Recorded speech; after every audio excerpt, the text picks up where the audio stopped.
let's go to our next slide here. A little bit of an experiment here today.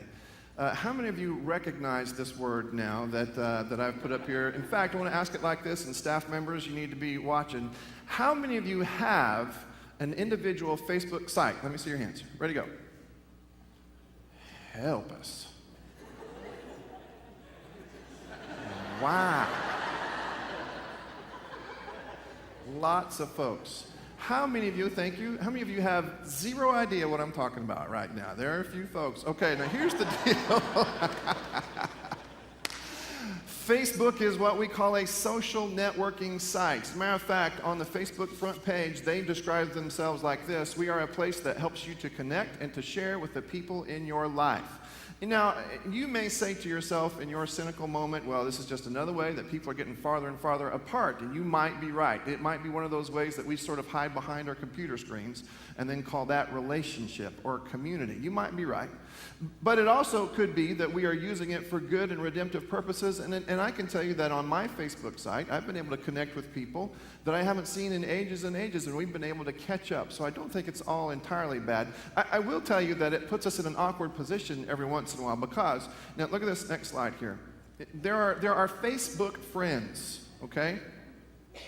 Now, here's what you do. You find these friends or they find you. There are two ways to garner Facebook friends. One way is they find you and they send you a friend request, which actually puts you in an amazing position of power.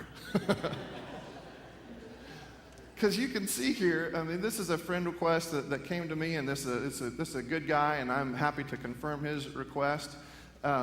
But it says, okay, now you have the decision. This person has made the overture of friendship to you, and you can either confirm it, you see that little button there, or you can ignore it, right?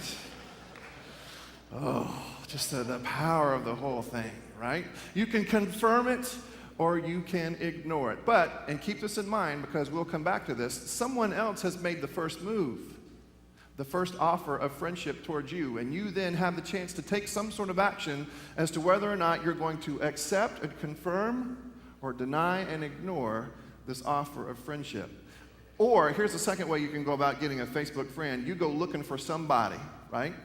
And you send them that request. Now, that doesn't feel quite as good, actually, because you're in a real position of vulnerability there. Your feelings are on your sleeve, and you are prepared at that point for emotional breakdown and heartache, right?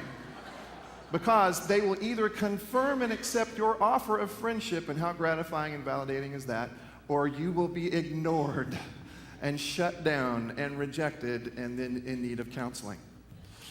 So, I mean, those are the two different ways that you come up with Facebook friends. Now, let me say again, some of you see this as the beginning of the end of the world, stuff like this, these kinds of social networking sites, but they are a reality in today's day and age. And I think, given opportunity, we can still find the gospel illuminated even by stuff like this. Even by stuff like this.